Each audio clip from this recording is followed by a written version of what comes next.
একটু ভাবুন তো, আপনার বোন ঢাকা বিশ্ববিদ্যালয়ে পড়ে।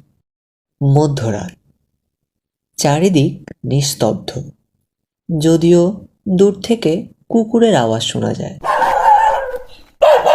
আর ঘড়ির টিকটিক আওয়াজও স্পষ্ট।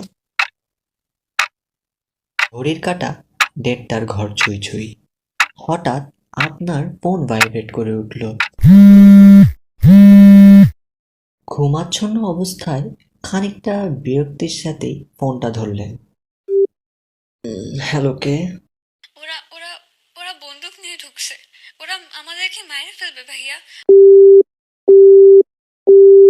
তারপরই লাইনটা কেটে গেল। আপনি কিছুক্ষণ হতবিহ্বল হয়ে বসে থাকলেন। তারপর নিজের অজান্তেই বলে উঠলেন, "আ- আ- আমার বোন।" এর এরপর আপনি পাগলের মতো কল দিতে লাগলেন। একবার, দুবার, তিনবার, বারবার।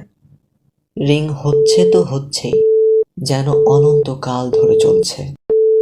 এই রিং, এই শব্দ, এই অপেক্ষা যেন অসহ্য লাগতে লাগলো। এরপরেও কি আপনি নিশ্চিন্তে ঘুমাতে পারবেন? নিশ্চিন্তে? ও, আমি তো ভুলেই গিয়েছিলাম।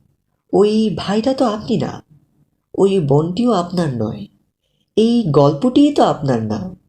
তাহলে আর চিন্তা কিসের বলেন? আপনি বরং ঘুমান। আপনাদের জাগানোর সাধ্য আমাদের নেই।